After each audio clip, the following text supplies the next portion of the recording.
books. What are books? By definition, I don't really know what books are, but I do know that they're a tool that humans use to spread knowledge amongst ourselves. They're actually one of the four main ways that we use to spread knowledge. The first being visually. We visually show each other how to do things, how to make things, and then came verbally. We would verbally tell each other how to do things. Like one caveman would tell the other caveman, "This is how you make fire." But then books came along, and books are kind of different.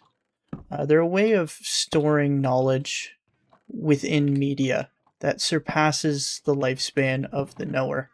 By that I mean, what if the guy that knows how to make fire gets mauled by a moose and he never told anybody or showed anybody how to make fire? That knowledge would be gone forever. Um, but then we have a problem. The actual book itself, it can wither away. It could be lit on fire itself, and then that knowledge is gone forever. So then we have the issue: how do we preserve knowledge that both surpasses the physical being of the knower and the physical media that it's stored on? And that is where we have the internet. Welcome back to another episode here on my survival Let's Play world. How's everybody doing? Hope you're doing okay. Good, good. Don't believe anything you hear on the internet, because I just made all of that up. I just kind of sounded like I knew what I was talking about. But I did make a book sorter, and it does a pretty good job, I think, and it's not super big. So the way this works is the items flow in from the top here. Once one item goes down into this hopper, it gets stuck because it's locked from below, or the hopper below it is locked, and that gives a comparator output that then toggles the top hopper up here to lock as well. So once one item's in, no other items can flow down in. This item that's in this hopper, it tries to flow across into this bookshelf. If it can, that means it's a book. So then it just gets pulled out immediately and put into this barrel here.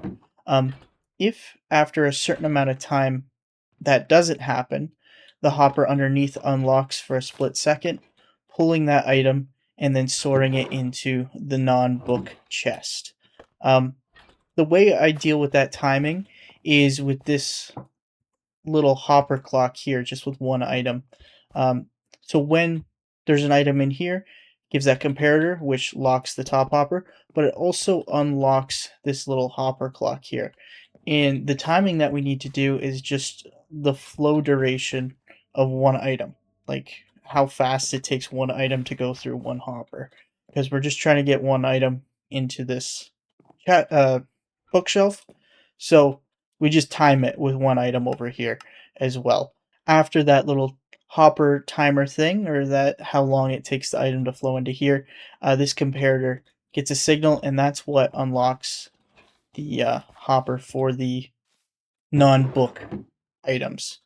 The other cool thing about this design is if you actually swap out the bookshelf for a brewing stand, you can get it to sort potions as well, which is pretty neat. But yes, we're back. We're back from vacation. We're back from the Eureka SMP server. We took a bit of time and we played on there. Don't worry, that series is not going anywhere either. I just wanted to take a step back for a moment and visit this world, because this is truly our home. I don't have super a lot of stuff done here, just mostly just my storage and my gear and stuff. But yeah, it's kind of like coming home from vacation. If you've ever done that, if you've ever been away for a while, you come back and you kind of pick up where you left off, or try and figure out where you left off. And the first thing I noticed was these chests I got strewn about all over the place. Uh, Lots of just random stuff at this point that I'm still trying to figure out. Like pots. I'm pretty sure pots should go in the bricks. So I gotta set those filters. Uh, but that's why I designed this potion and book sorter. because I want to do something fancy with both my potions and books. I was thinking about, wouldn't it be cool? We got this whole kind of mine shaft, cave-esque kind of look and feel. We got some support columns and a little bridge. I put this in on a live stream. This is just our overflow stuff. I don't think there's actually anything in it just yet. But if anything overflows out of the system, it'll end up here. But yeah, I was thinking we got this whole cave kind of feel going. Why don't we have some minecarts kind of going about? And I thought, why not have them actually have a function? So I think we're going to put in a couple of these sorters. We're going to stack them one on top of each other just back here. And we're going to pull out the books and we're going to pull out the potions. And we're going to ship them through our storage room to I don't know where yet, but we're gonna ship them somewhere. But the first step is getting those filters set in. So we took the filter that we built right there and we moved it back here, kind of tucked it away, and then we stacked another one on top of it. It kind of looks like a big monstrosity, but there's a little bit of rhyme and reason for how they are stacked. I just have the output of the first one going into the input of the second one, so they're in series. Um, that right there, that barrel there, and that barrel there, those are our two outputs from the filters. So any books that get sorted out, they'll go into there, and then any potions and stuff will go into there. And then this barrel here is the main output from both of them combined. So these items are not books or potions. They're just random items that need to be sorted by our big auto sorter over here. So we got to somehow get these items from here all the way up to there. And there's a couple different ways we could do that. We could do dropper chains. We could do bubble columns. We could do mine carts. We could do a bunch of different things. But I think I'm just going to go with the simplest and the easiest, just a nice dropper chain that goes up. Just because I don't want the hassle of mine carts, and I don't want the scariness of having water close to any of this redstone. Um, yes. So, how are we gonna do this? We're gonna go. Actually, if we break that barrel, we go do some hoppers, go into there, and now we need to actually build the redstone for the dropper elevator. Ooh, I'm going to actually just break that, just so none of these items are kind of interfering while we're trying to build. So I think this goes something like this, I believe. Something like that. And I think we got a block there as well. That needs to be clicked. And then we need some redstone here. That goes there. That goes there. That goes there, I believe. Is that right? I don't know. We'll see here. What happens if we put that in there? Yes. Okay. So now that we got that kind of ticking away, we need to pull a signal off of this that will actually activate the droppers and take that signal all the way up so it activates all of them. How we're going to do that is going to be a little bit tricky, might be a little bit messy here, because we are working in kind of tight spaces, because I don't really want to go that way with it. I guess maybe I could go over one block. I don't want any of this redstone interfering with those hoppers. These hoppers I can kind of mess around with a little bit. It doesn't matter too much. But yeah, I think if we pull off of there, I think that'd be a good spot. We could do that. So we have this ticking away. We have our observer kind of column there. What if we do something like... Oh, no, not that way. What if we do something like that? And we put a block there. So that shouldn't affect... that stuff. And it's not like this is going to be constantly running like it is right now. It'll only be running really when there's an item that needs to go up. So I don't think it'll be too much of an issue.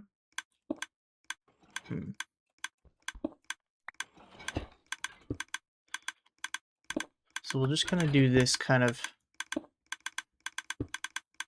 layout of blocks and such. Oh, now I'm stuck. Let's go at one here.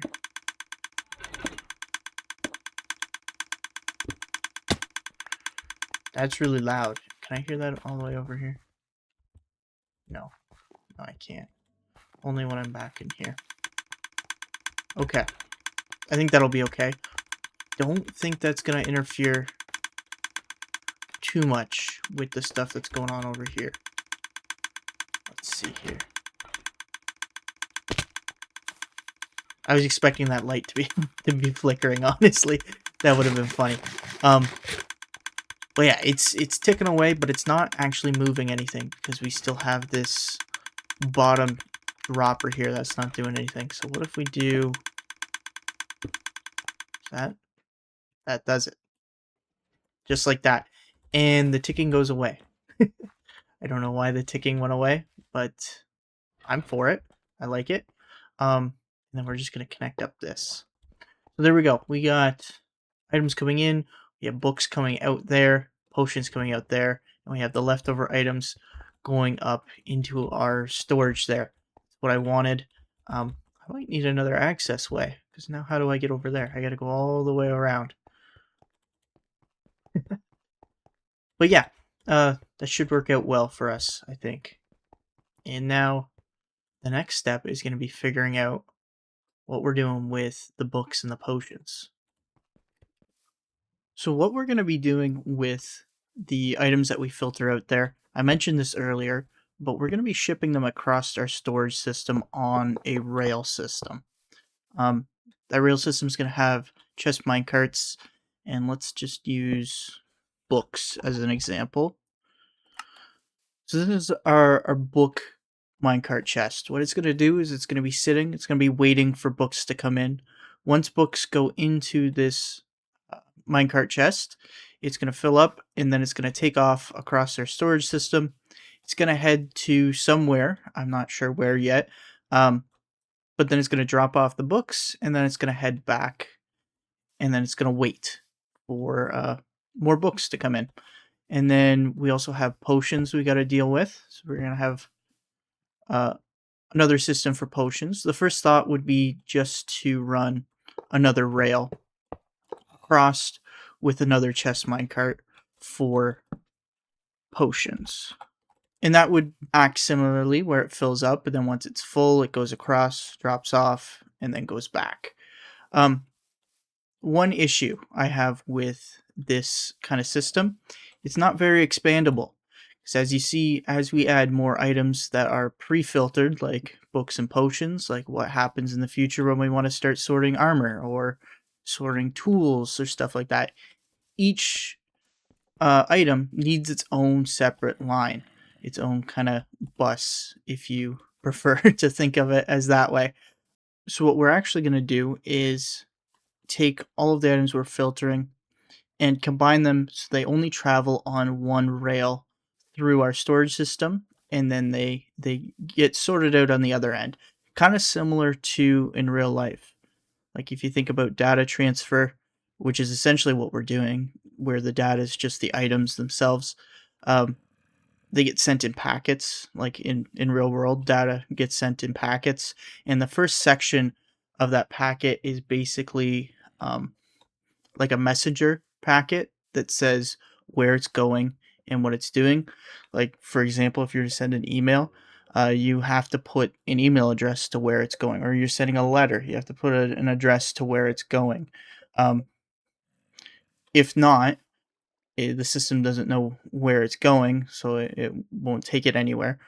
But another way to think about it is if you just send out a blank email or a blank letter, it goes to everybody, and then whoever wants that letter takes the letter.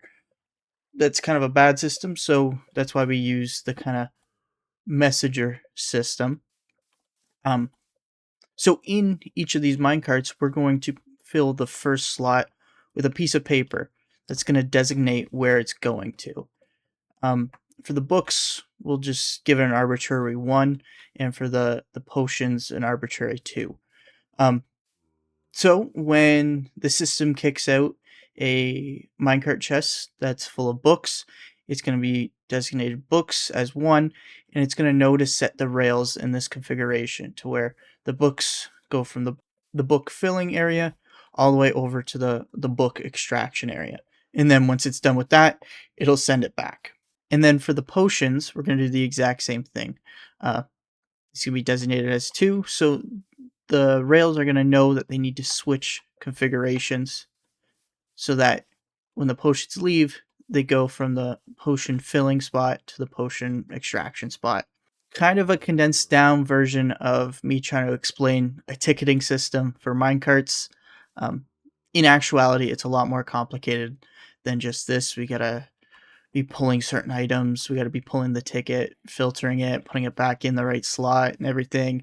We got to be filling the mine carts. They got to be leaving once they're full.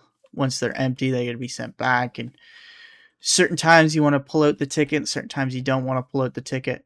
It's all kind of a jarbled mess. But that's essentially what we want to do, because as we add more things, like I mentioned earlier, the armor or the tools or things like buckets, even I'm thinking about I might sort out separately. Um, in the long run, this will be a lot simpler than having to figure out how to run um, 5 or 6 different rails across our storage room.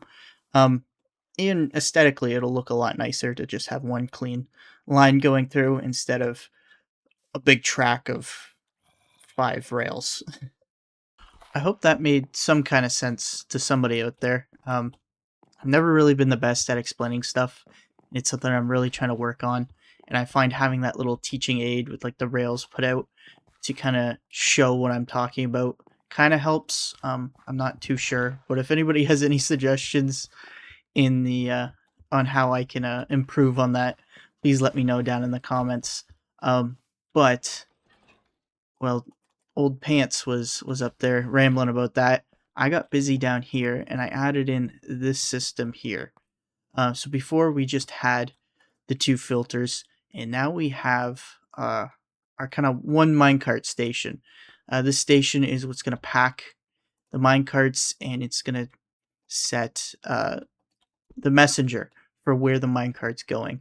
That all happens up here in that chest minecart. No, that was the hopper. In this chest minecart. So we got potions are actually 1. I know in my little rambling spiel I I said potions were going to be 2, but in this actuality they're set as 1, and then the books are set as 2. So like I said, essentially they get filled up and they get packed in their minecart, and then they get shipped off. They do their thing, and then they go back to where they're supposed to be. So I'm going to try and see if I can't kind of show that. So potions are going to go into there. They're going to filter into that chest minecart, and then they're going to go off. And then this is how they're going to be packed here, with the messenger in the first slot and then the potions afterwards. So they're going to go uh, drop off their stuff, and then they're going to head back into the system. These filters here are going to figure out where it needs to go, and then it's going to head back over there, and it's going to wait for more. Same with the books. Yeah, pretty neat stuff. A lot of weird timings, a lot of stuff like that. One cool trick. I wish I had free cam right now, but I don't in my single player world here. One neat trick is, if I can get over there, oh, this right here. This is kind of a little known Minecraft mechanic. Not many people know about it. Is if you have a what's that called? A pressure plate rail. It can detect when a minecart rolls on top of it and gives an output. But if you have a comparator beside that, you can actually read comparator values of container minecarts, which is pretty cool. So that's how we detect how many things are in the minecart itself. So here with the books, I'll just throw a couple books in there. We'll get it to go off. And then we'll just take the books out of here and shoot them back. Here, the pressure plate rail just locks the hoppers for these two filters when the minecart is coming back this way, because we don't want it to pull out the ticket messenger on its way out. We only want it to pull it on its way in so it knows where to put it. We'll have to do something similar like this on the other end of this, but just in reverse. But yeah, some neat stuff. It's kind of cramped back here now. There is probably a lot simpler ways of doing ticketed rail systems. That's just what I came up with, and that's what I found worked for me. I do encourage anybody that's interested in this kind of stuff, try it out. Hop on a creative world, mess around with it, see what you can figure out, and what you come up with. And if you find an easier way, I'd love to hear about it. But this is just how my brain kind of cobbled it together. So yeah. So now we have probably the hardest part of this entire project here, a decision. I've been kind of mulling over this in my head for a couple days now, and that is going to be where the rail is actually going to run through, where our books are going to go, and where our potions are going to go. So I've kind of decided I want my books to kind of be back in here. As you can see, we have a bit of a cave back here. Let me see if I can kind of poke my head back here. Yeah, we have a bit of a cave started here, so that'll help us out with a bit of digging.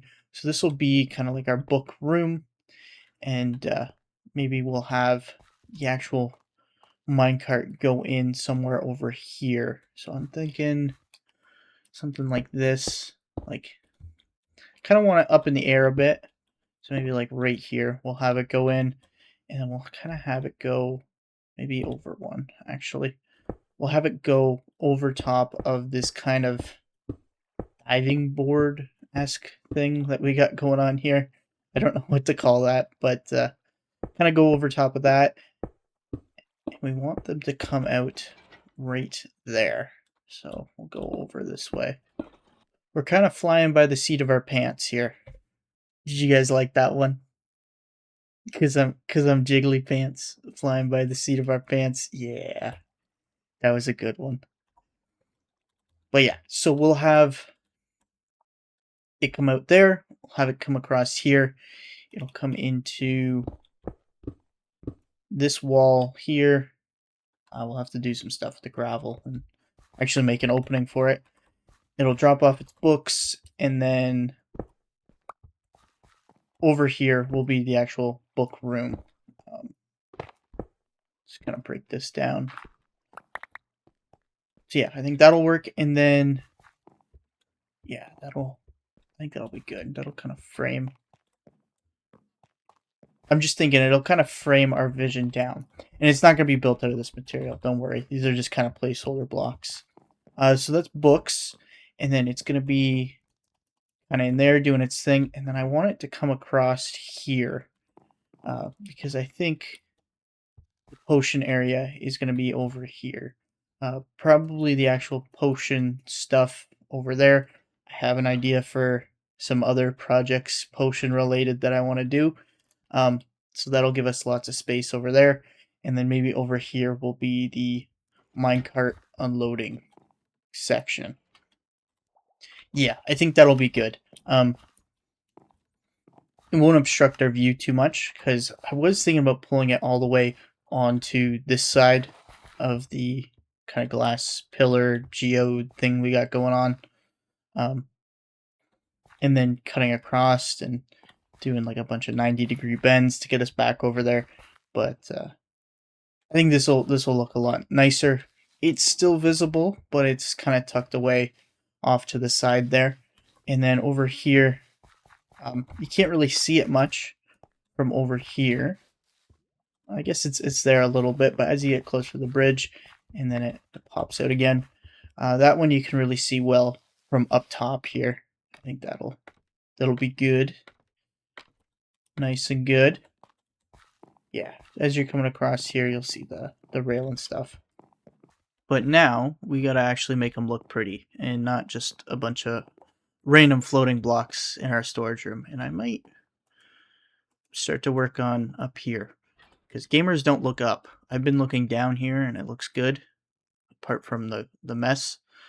But it just looked up now and doesn't look too good up there. So I might start doing some of this wall with the stone texture and maybe figure out the top of this as well. But yeah, we'll get to that. So we did a bit more decorating on a live stream here. Um, we got these figured out, our tracks figured out that cut across. I think that's a pretty good design. The chains don't necessarily line up 100% with the fence gates, but if you stand like this, they do. So that's good enough for me.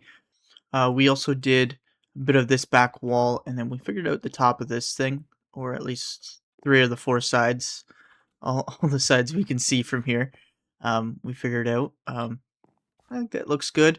The wall I'm not fully sold on. It looks a little noisy still to me. I might try and cut out a lot more of the cobblestone because it does look a little busy. Down here, we kind of figured out this corner. We have a bit of a hidden door right here that leads us back to this room here. And then we actually set up a bit of the rail already that runs from our packing system all the way up here over top a bunch of our stuff out to here. And then it goes through onto, I don't know exactly what this is called. This is called like a rail or like a hanging rail, I guess we'd call it. I feel like there's a specific name for an exposed hanging rail. Um, that's besides the point. And then we go to this room here with it, which is going to be our first kind of stop on the rail system, which is also going to be our book room, which I did a bit of an entrance for. I think this looks cool with that little bit that you can kind of peek through, and then the main door being here.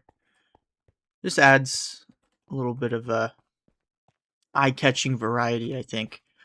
But yeah, this is going to be our book room eventually one day. I don't know if we're going to get to it exactly on this episode because I got plans on making it all look cool, like a old library and magical and fantasy and everything. But I at least want to get the redstone chucked in here. As you see with this big gap here.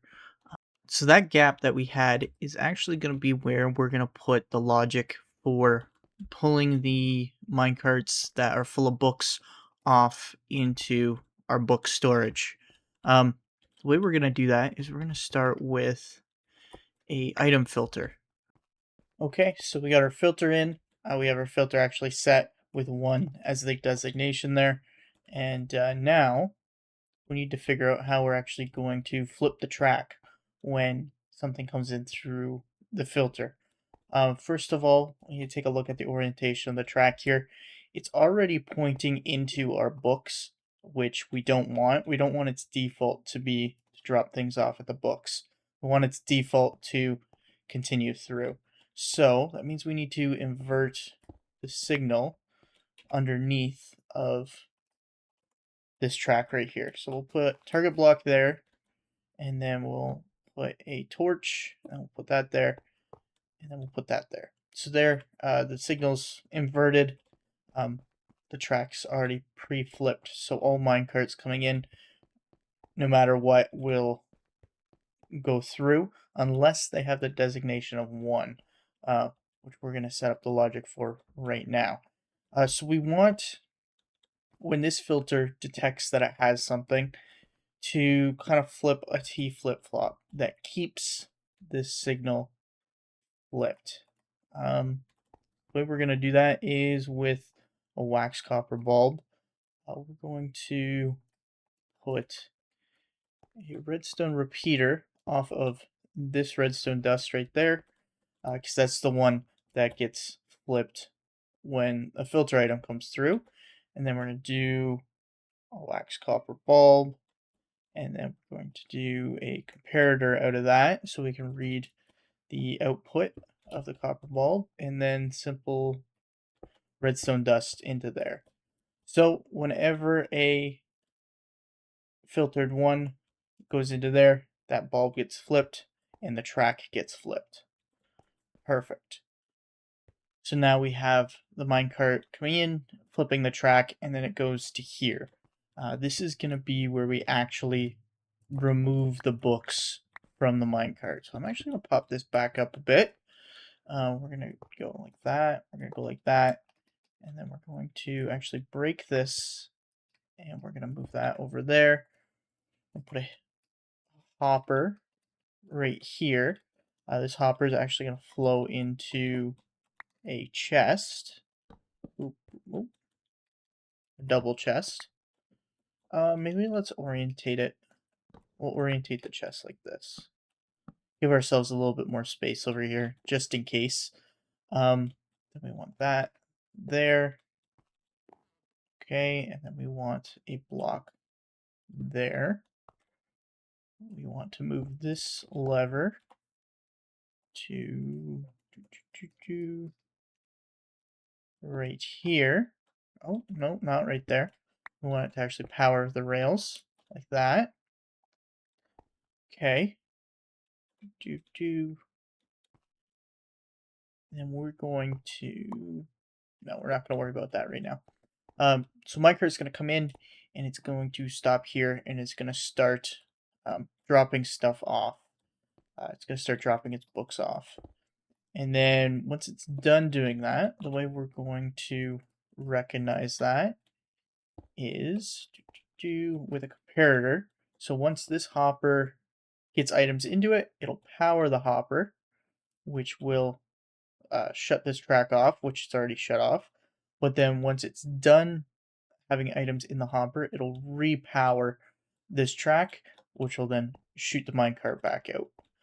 So the way we're going to do that is comparator into a block there, into a redstone torch, which I don't have any of. Redstone torch, and then that is going to go into some redstone dust, like that. So minecart comes down, and then it'll drop off its stuff. Once it's done dropping off its stuff, it'll start heading back this way. When it starts heading back this way, because this is going to be flipped,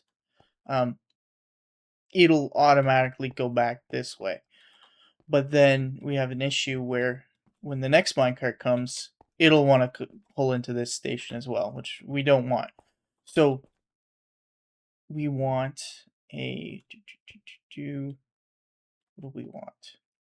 We want a way of detecting when the minecart comes this way to flip the rail, but then to also flip that copper bulb.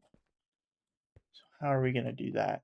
I was thinking originally to have a, what are these called? A detector rail. That's what they're called. I called it a pressure plate rail earlier, and it didn't sound right to me. So yes. Actually, what if we...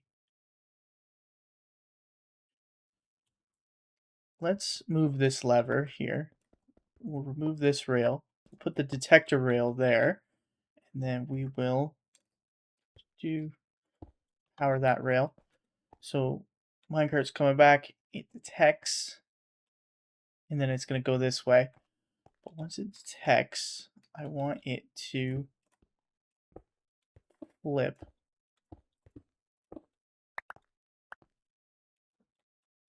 that copper bulb as well.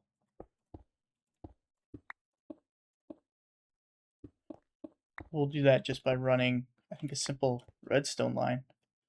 We might have to put a repeater, which I do not have. I should really move my crafting table into where I'm working, but I'm too lazy.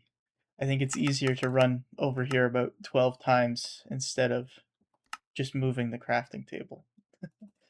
So we'll get some repeaters. We want a bit of a delay on this because we don't want this to hit and then the rail to be changed before the minecart can go across. So a bit of a delay would be nice. Let's just do 1, 2, 3, 1, 2, 3. So that's 8-tick delay there. I think that should be plenty. And I think this is ready for a bit of a test. Place this down here. We'll put the first slot as 1, and then we'll put some stone in it just for testing purposes. Minecart goes, flips, filling, or it's emptying. I see a problem already. That detector rail already flipped the copper bulb here. Yeah. Okay. That doesn't work. Poo. So that kind of got out of hand. What I thought was going to be a simple circuit turned out to be a bit more of a challenge. I did have to change the unloading system here. Nothing crazy, just instead of running the redstone out the back, we just take it over top here. The detector pressure plate, the way we got around the issue of it detecting twice is by using these locked repeaters. This is a little known redstone mechanic, I think. Not a whole lot of people. I know me, when I first started out, I didn't even know what it was used for. I knew it was a thing, I just didn't know what it was used for. But basically, when the minecart comes down and it goes across the detector rail, it's locked, so it doesn't give an output until items start getting unloaded, and then it gets flipped to unlocked. And then when the minecart goes across, it uh, allows the signal to pass through and change the copper bulb back to keep the default rail alignment. We got a little bit of extra powering and unpowering of hoppers down here just to help with some timing and stuff, and to keep this active for long enough for as the cart goes back. All complicated stuff.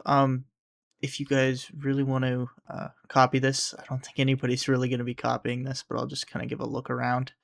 That repeater's on 4 ticks. That one's on 4. This one down here is just on 1 tick. But yeah, kind of like this. I got a barrel, I got a chest. This is ultimately the final output of the system. But I'll just show you guys it working here real quick. So put down our chest minecart, put our designation of 1, put some items into it, and we'll push it through. It'll be unloaded. Once it's done unloading, it'll then get kicked out. And yeah, we'll wait for that. Yep, it gets kicked out, and then the rail gets switched back to its default, and the system's ready for the next one to come in. Now the final step is getting this ticket back into the chest minecart. How we're going to do that is, I think, just with a dropper elevator into a hopper. But where are we going to put the hopper? What if we do it there? Will that be affected by anything? I don't think so. Yeah, so then we'll do that like that. And we'll do a little dropper elevator.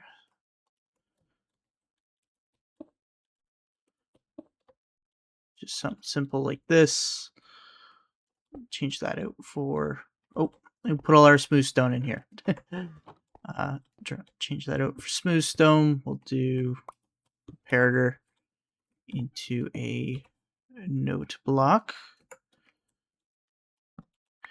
And then our observers here, there and there.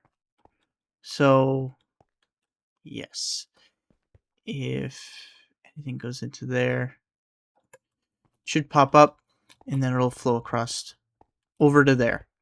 Hopefully that takes longer. It should, yeah.